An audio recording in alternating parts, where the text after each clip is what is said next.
Class 11 का second chapter structure of atom. क्या शुरू करेंगे? क्लास 11 का second chapter structure of atom. तो स्ट्रक्चर ऑफ एटम में हमें क्या पढ़ना है? हमें पहली बात इलेक्ट्रॉन, प्रोटॉन और न्यूट्रॉन के बारे में पढ़ना है, उनके कैरेक्टरिस्टिक, उनकी फीचर्स, उनकी प्रॉपर्टीज के बारे में पढ़ना है।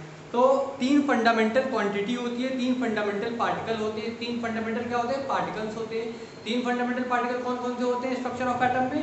तीन फंडामेंटल पार्टिकल्स होते हैं हमारे पास, इलेक्ट्रॉन, प्रोटॉन और न्यूट्रॉन। फंडामेंटल पार्टिकल, इन्हें क्या कहा जाता है? फंडामेंटल पार्टिकल्स कहा जाता है। ठीक है, फंडामेंटल पार्टिकल्स कहा जाता है। जिनका नाम क्या होता है? इलेक्ट्रॉन होता है, दूसरा प्रोटॉन होता है और एक न्यूट्रॉन होता है। तो हम सबसे पहले पढ़ेंगे इलेक्ट्रॉन के बारे में, देन प्रोटॉन के बारे में, देन न्यूट्रॉन के बारे में। तो इलेक्ट्रॉन, पहली बात मैं आपको बता दूं कि इलेक्ट्रॉन नेगेटिव चार्ज होता है। क्या होता है? इलेक्ट्रॉन नेगेटिव चार्ज होता है। अब इसकी डिस्कवरी वगैरह के बारे में हम लोगों ने बहुत पहले पढ़ा था, क्लास 9 वगैरह में, इतना ज़्यादा पढ़ने की जरूरत नहीं है। चार्ज वगैरह पढ़ लेंगे, मास वगैरह पढ़ लेंगे, स्पेसिफिक चार्ज वगैरह पढ़ लेंगे, इसके बारे में स्पेसिफिक चार्ज वगैरह पढ़ लेंगे, बस इतनी काफ़ी होता है हमें क्लास 11 वगैरह के लिए। और डिस्कवर किसने किया, कौन कौन से मॉडल आए इसके ऊपर, ये सब हमने क्लास 9 में पढ़ा हुआ है। ठीक है, तो पहले हम पढ़ते हैं इलेक्ट्रॉन के बारे में।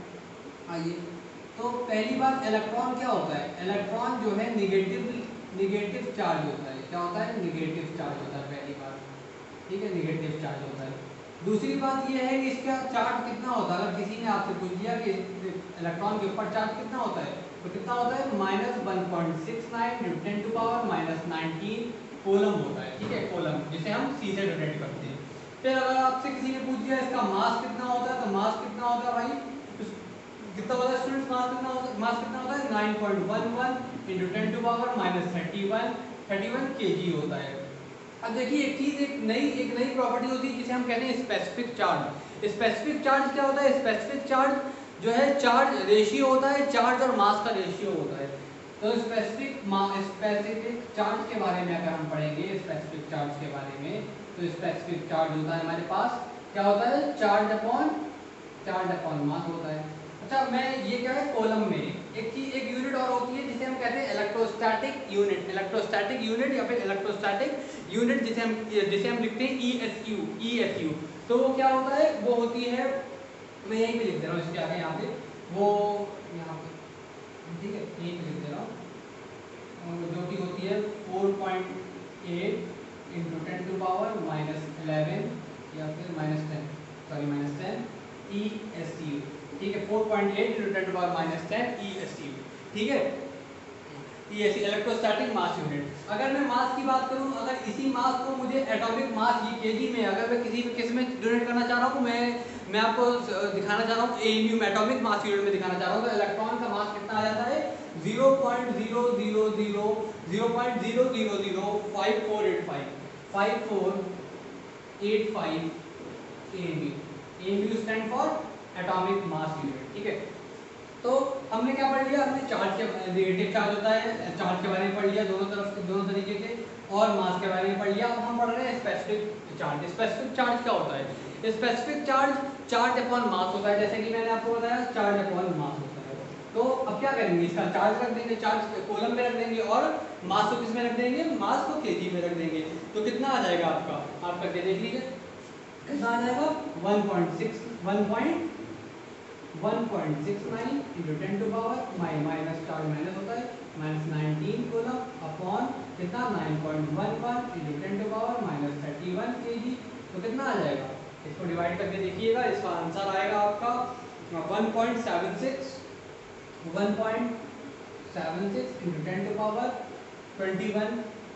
10⁻21 कोलम पर केजी। ठीक है, तो स्पेसिफिक चार्ज क्या रहा है? 1.76 × 10⁻21 कोलम पर केजी। ठीक है, तो ये हो गया हमारा सब कुछ। और सब कुछ क्या हो गया? इलेक्ट्रॉन के बारे में। इलेक्ट्रॉन नेगेटिव चार्ज होता है, चार्ज -1.69 × 10⁻19 होता है, मास क्या होता है? 9.11 × 10⁻31 होता है, 37 नहीं 31 है। ठीक है, फिर एटॉमिक मास यूनिट में बात करूं तो 0.00545 होता है। अगर इलेक्ट्रोस्टैटिक यूनिट की बात करूं, ये ESU stand for electrostatic unit. ठीक है, दो पार्टिकल्स के बीच के फोर्स को इलेक्ट्रोस्टैटिक फोर्स कहते हैं। यहाँ पे इलेक्ट्रोस्टैटिक यूनिट है ये। ठीक है, और ये हो गया इलेक्ट्रोस्टैटिक यूनिट। आपको मैंने बता दिया स्पेसिफिक चार्ज के बारे में।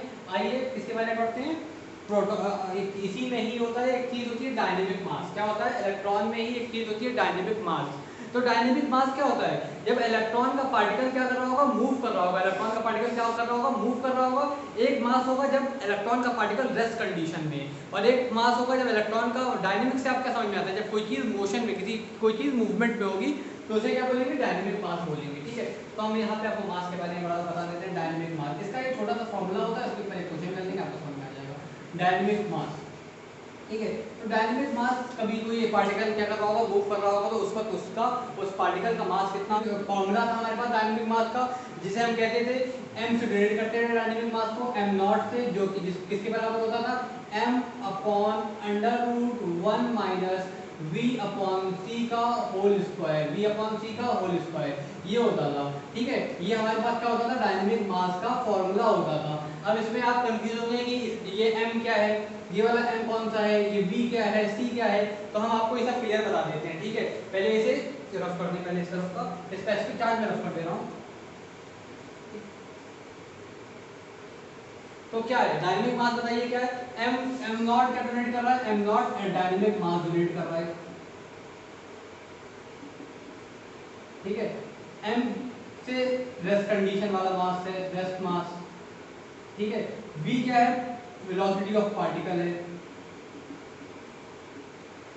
क्या है? वेलोसिटी ऑफ पार्टिकल है।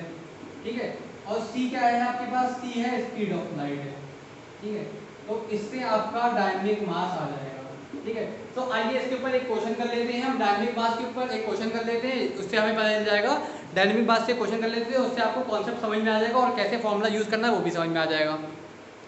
ठीक है, तो डायनेमिक मास के ऊपर एक क्वेश्चन करते हैं। क्वेश्चन देखिए,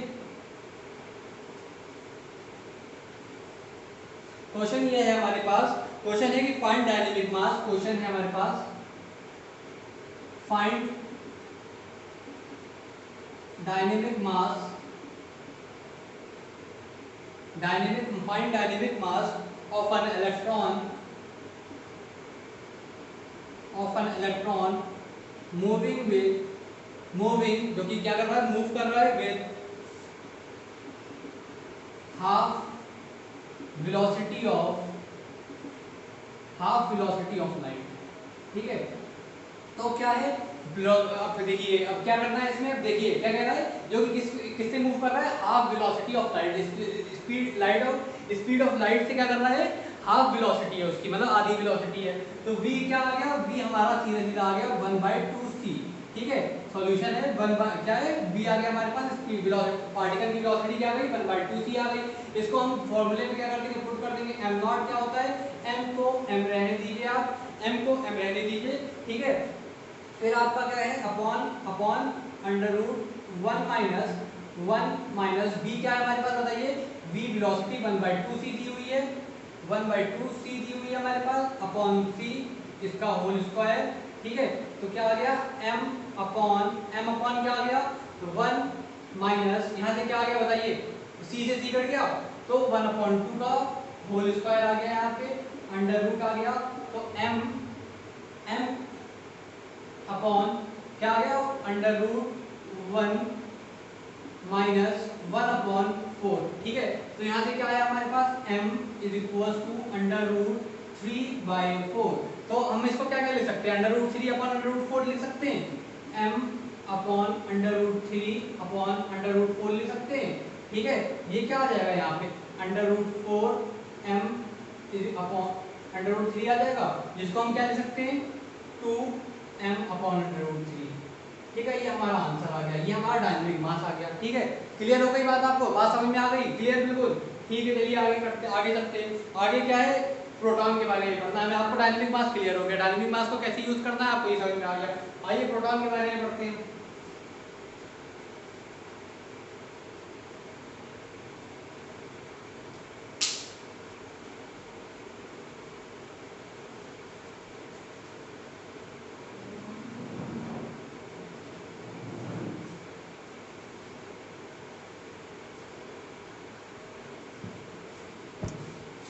ठीक है, प्रोटॉन के बारे में पढ़ते हैं हम। देखिए प्रोटॉन क्या होता है? प्रोटॉन की पहली बात होती है, प्रोटॉन क्या होता है, पॉजिटिवली चार्ज होता है। क्या होता है, पॉजिटिवली चार्ज होता है, पहली बात। ठीक है, दूसरी बात इसका चार्ज कितना होता है, इसके ऊपर चार्ज कितना होता है, इसके ऊपर चार्ज होता है प्लस 1.669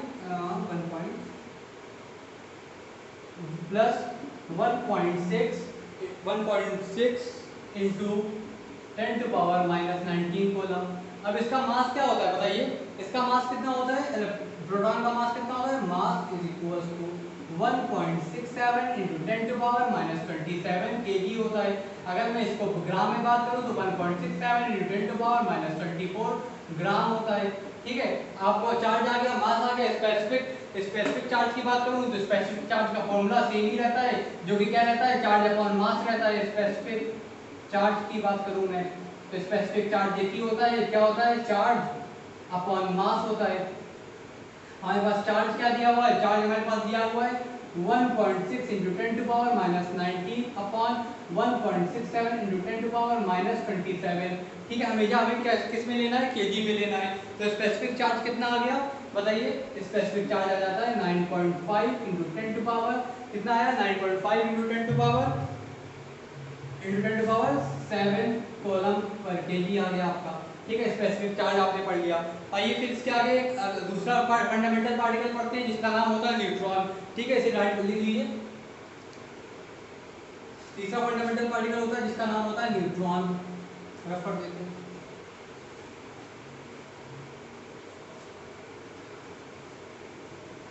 तो क्या है न्यूट्रॉन बताइए। न्यूट्रॉन, पहले सिंपल सी बात है, किसी कोई भी एलिमेंट क्या होता है, क्या होता है, पहली बात कोई भी एलिमेंट न्यूट्रल स्टेट में होता है। तो मतलब नंबर ऑफ इलेक्ट्रॉन जो होंगे, नंबर ऑफ प्रोटॉन मतलब नंबर ऑफ नेगेटिव चार्ज जो होगा वो नंबर ऑफ पॉजिटिव चार्ज के बराबर होगा। नंबर ऑफ नेगेटिव चार्ज क्या होगा, नंबर ऑफ पॉजिटिव चार्ज के बराबर होगा। इसका मतलब कि नंबर ऑफ इलेक्ट्रॉन हमेशा नंबर ऑफ प्रोटॉन के बराबर होंगे अगर कोई एलिमेंट अपने अपने क्या बोलते हैं न्यूट्रल फॉर्म में है। अगर वो न्यूट्रल फॉर्म में होगा तो न्यूट्रल फॉर्म में होगा तभी उसे एलिमेंट बोलेंगे, वरना उसे आयन बोला जाएगा। अगर Na प्लस हो गया, Cl माइनस हो गया, SiO3 माइनस हो गया, ये सब क्या है, ये सब आयन है, ये सब एलिमेंट नहीं है। एलिमेंट हमेशा न्यूट्रल फॉर्म में होते हैं। ठीक है, तो आइए, तो इलेक्ट्रॉन माइनस में था, वो प्रोटॉन क्या था, प्लस में था, तो क्या होगा, वो कैंसिल आउट हो गया। तो न्यूट्रॉन क्या होगा, न्यूट्रॉन हमेशा क्या होगा बताइए, न्यूट्रल चार्ज, न्यूट्रल होगा। दैट्स व्हाई इसमें चार्ज क्या होगा बताइए, चार्ज क्या होगा, इसका चार्ज जो है जीरो आ जाएगा। ठीक है, चार्ज जीरो आ जाएगा। पहली बात न्यूट्रल होगा ये, और ये लिखना भूल गया, न्यूट्रल हो जाएगा। दूसरी बात क्या है, चार्ज जीरो हो जाएगा। ठीक है, फिर अगर मैं इसकी मास की बात करूं तो भाई मास तो होगा इसमें, और मास किसके बराबर होगा, प्रोटॉन के बराबर ही होगा। इसका मास कितना होगा, जो कि 1.67 into 10 to power minus 27 kg, या फिर ग्राम में बात करूं तो 1.67 इंटू 10 टू पावर माइनस 24 ग्राम। ठीक है, ये चीज क्लियर हो गई आपके पास। अगर मैं एक बात करूं स्पेसिफिक, भाई चार्ज जीरो तो स्पेसिफिक चार्ज क्या हो जाएगा, स्पेसिफिक चार्ज भी जीरो हो जाएगा, स्पेसिफिक चार्ज भी क्या आ जाएगा, जीरो हो जाएगा। ठीक है, तो चलिए आगे बढ़ते हैं। इसके आगे इलेक्ट्रॉन हो गया, प्रोटॉन हो गया, न्यूट्रॉन, आगे बढ़ते हैं इसके। हाँ तो स्टूडेंट आगे क्या था कि इन calculation of atomic mass, mass of proton और मास ऑफ न्यूट्रॉन का कैलकुलेशन करेंगे तो उसको क्या माना जाएगा, वन यूनिट माना जाएगा। ठीक है, फिर in calculation of atomic mass of electron को निगलेक्टेड कर दिया जाएगा, निगलेक्ट कर देंगे। हाँ, charge of electron is considered as one unit. देखिए, इलेक्ट्रॉन के बेस पर ही हम क्या कर रहे हैं, इन सबको क्या कर रहे हैं, इन सबका रेशियो ले रहे हैं, इन सबको कंपेयर कर रहे हैं। ठीक है, तो क्या है, इलेक्ट्रॉन का चार्ज मैं अगर 1 मान लूंगा तो इलेक्ट्रॉन का चार्ज कितना होता है बताइए, -1.67। अभी मैं पॉजिटिव और नेगेटिव की बातें नहीं कर रहा हूँ, मैं पॉजिटिव और नेगेटिव की बातें नहीं कर रहा हूँ, मैं सिर्फ चार्ज की मैग्नीट्यूड की बातें कर रहा हूँ। ठीक है, तो इसका क्या हो जाएगा, 1 हो जाएगा। जब अगर प्रोटॉन का ही 1 हो जाएगा, क्योंकि वो क्या होता है -1.69 × 10⁻19 कूलम, और प्रोटॉन क्या होता है +1.69 × 10⁻19 कूलम, और न्यूट्रॉन 0 हो जाता है। हीलियम का चार्ज क्या होता है, +2 होता है। हीलियम मतलब अल्फा पार्टिकल, जो कि बहुत इंपॉर्टेंट चीज है, नीट पॉइंट ऑफ व्यू से। ठीक है, फिर मास की बातें करूं तो मास ऑफ इलेक्ट्रॉन कितना होगा, 9.11 × 10⁻31 होता है। वेयर मास ऑफ प्रोटॉन क्या होता है, 1.67 × 10⁻27 kg।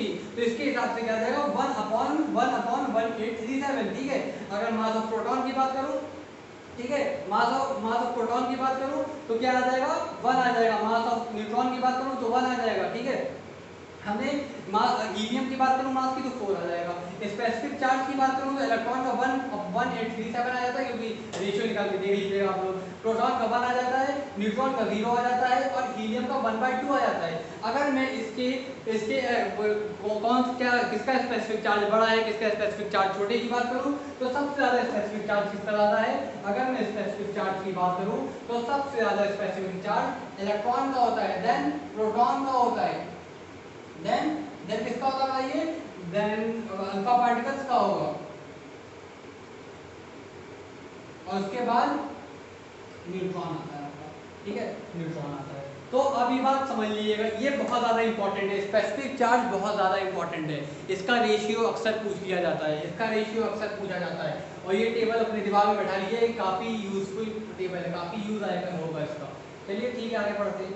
क्वेश्चन अभी नया क्वेश्चन है कि find ratio specific charge of proton to alpha particle. Specific charge का रेशियो निकालना, सिंपल सा क्वेश्चन आ जाता है। अब आपको जब अल्फा किसी के स्पेसिफिक चार्ज याद ही नहीं होगा तो आप क्वेश्चन कैसे करेंगे। ठीक है, तो स्पेसिफिक चार्ज क्या होगा बताइए, स्पेसिफिक चार्ज ऑफ किससे, proton upon specific charge of alpha particle. बताइए क्या होगा। प्रोटॉन का कितना होता है, 1 होता है। अल्फा पार्टिकल का कितना होता है, 1/2 होता है। 2 आ गया, 2:1 आ गया। ठीक है, 2 आ जाएगा रेशियो। हाँ, तो नेक्स्ट क्वेश्चन क्या है, find the order of specific charge of H plus, helium plus और हीलियम 2 प्लस। अब आपको स्पेसिफिक चार्ज का फॉर्मूला याद होगा, जब हमने पढ़ाया था क्या होता था, चार्ज अपॉन मास होता था। यहाँ पे चार्ज, स्पेसिफिक चार्ज का फॉर्मूला क्या होता था, स्पेसिफिक चार्ज का चार्ज अपॉन मास होता था। यहाँ पे चार्ज कितना दिया हुआ है, 1 दिया हुआ है। बताइए हाइड्रोजन का मास कितना होता है, 1 होता है। ठीक है, हीलियम का चार्ज कितना दिया हुआ है, 1 दिया हुआ है। बताइए मास कितना होता है, 4 होता है। इसका बताइए हीलियम 2 दिया हुआ है, और क्या बोलते हैं, मास कितना होता है, 4 होता है। अब बताइए फाइंड ऑर्डर कर देंगे तो कैसे आ जाएगा, सबसे ज्यादा कौन सा बड़ा बताइए भाई, सबसे ज्यादा H प्लस बड़ा। देन उसके बाद क्या बड़ा, 1/2 बड़ा या 1/4 बड़ा, तो 1/2 बड़ा। अब कौन सा बड़ा, हमारे पास आइसोटोप वगैरह, आइसोटोप, आइसोबार, आइसोडाइफर्स, आइसोटोन्स हो गए, और आइसो इलेक्ट्रॉनिक्स हो गए। ये सब है, उसे नेक्स्ट क्लास में करेंगे। और अगर आपको हमारी वीडियो अच्छी लगी हो तो प्लीज़ लाइक करें, सब्सक्राइब करें, और चैनल को सब्सक्राइब करें, और प्लीज़ कमेंट सेक्शन में आके हमसे पूछेंगे कोई अगर कोई डाउट है आपको।